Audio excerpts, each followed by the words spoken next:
12:02. Minara water, Pampuram Satimamzia,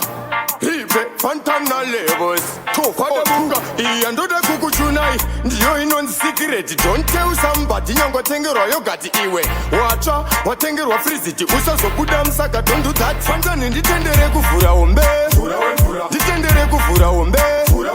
Kana Watindi Fure,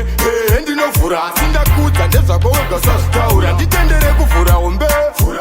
Ditendere kufura umbe Kana watindi fure Endi no fura Sinda kuta ndeza koweka safi Imemukoma Muchindi wana ndakada iso Ndakabunda manu 34 Utu yangu haina maina so Atina banga patento Chekane hakso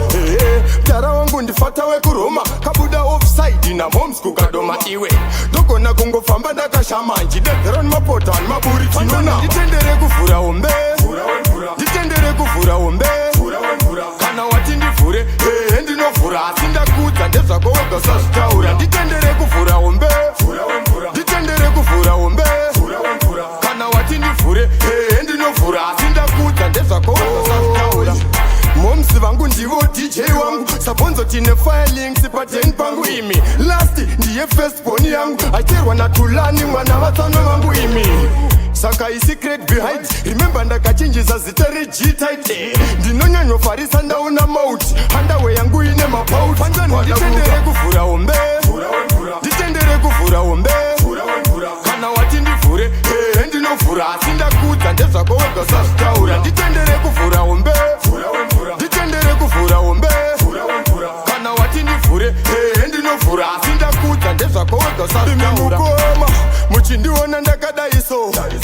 Ndakabunda manu 34 Utu yangu haina maina so Atina banga patento Chekane hakso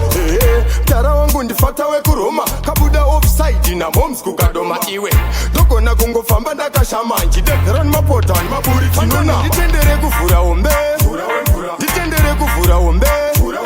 Kana watindi fure endi no fura Sinda kuta ndeza koweka sastaura Ditendere kufura umbe Ditendere kufura umbe Kana watindi fure endi no fura Sinda kuta ndeza koweka sastaura Ditendere kufura umbe Ditendere kufura umbe Kana watindi fure